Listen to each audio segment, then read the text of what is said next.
Tell us what we're doing. We're taking Apivar strips out of honeybee colonies. Woo! So we have 2 colonies left. We already did one. Unfortunately, a lot of the colonies didn't make it through the winter. And to make sure the ones that did make it through the winter continue to thrive, you have to treat for varroa. So varroa is this mite that feeds on the fat bodies of honeybees. They start by targeting larvae, and when they do, they eat a lot of their fat bodies and they make the larvae smaller, or they develop into adult bees that are smaller, and they're also very vulnerable to diseases like curly wing virus. So varroa is sort of like the big enemy of all beekeepers and all bees. So we came here 2.5 weeks ago, and we put 2 Apivar strips into all of our hives, and we also gave the hives pollen patties. So it's a mixture of pollen that they collected last year and sugar water. And at least the previous colony we looked at seemed a lot nicer. This colony seems pretty strong too than it did 2 weeks ago. And I think a big part of that is, one, I think flowers are starting to bloom so they can actually collect their own food. But I think those pollen patties helped a lot. And I think the Apivar strips helped a lot. So basically the goal of those, like I said, is to treat for varroa. I'm not sure exactly how they work, but they're important. Okay. Oop, one of these frames is broken. That's fine. Oh, they've actually built up. That shouldn't be like that. In case you hadn't guessed. I'm just gonna ignore it. It's just gonna stay there for now. This is what we call a deep super.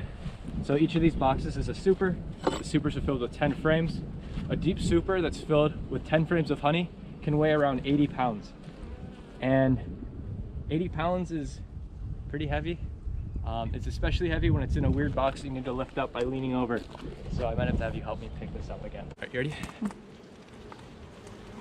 Lift, lift, lift. Here's the Apivar strips. Let's take those out. One. There's the second one. Really encouraging here is I don't see any varroa on any of these brood. A lot of times when I pull up in a hive and the brood kind of becomes exposed like this, you can see the mites. But I don't see any, which is really good. A bee has already grabbed and started moving, dropped that yeah, that larva into the hive. They'll probably cannibalize them because they've got a lot of protein. And you know, if you're a bee, you don't have the sort of The luxury of letting it go to waste. Yeah, what was I gonna call it? Sentimentality. Sentimentality. You're not sentimental about your sisters. It's just a dead pile of protein now for you. I can see some of these bees have pollen too, so they are collecting now, which is good.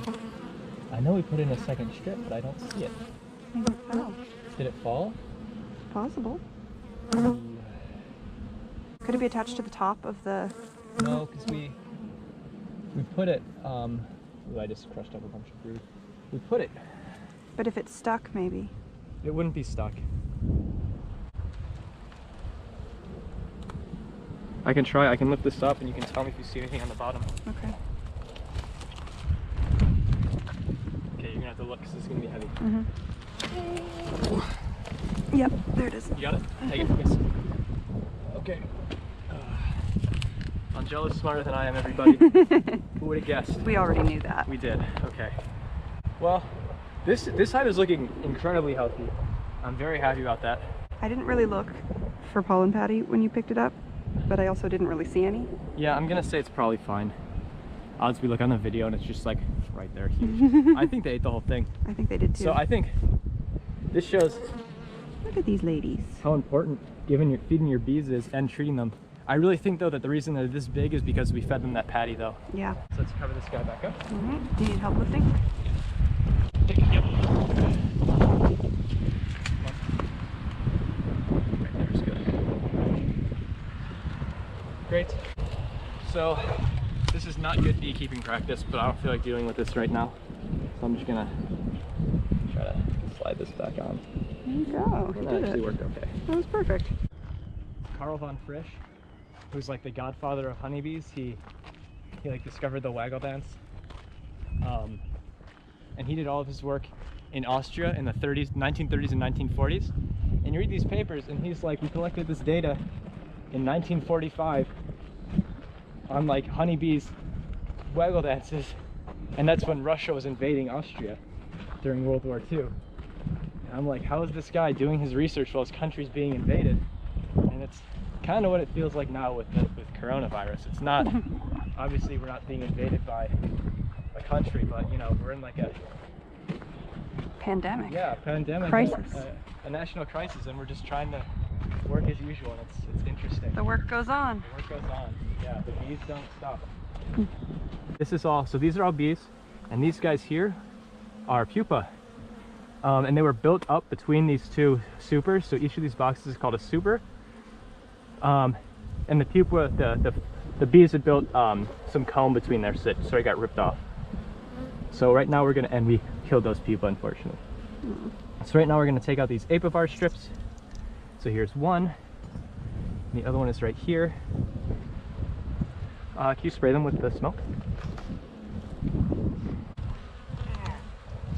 All right, so both these strips are out. They were in for about 3 weeks. They can be in for 2 to 4, so that's fine. And this hive actually looks a lot healthier than I was expecting. I don't know what that is. They encased something in propolis there. Poor brood. Yeah, the poor brood. It'll be okay. This is a surprisingly strong hive. I'm very happy with how this looks. Can you help me with this again, please? It's actually not so bad now. It's disconnected. This goes back on top. Oh. And now we've done it. Did it.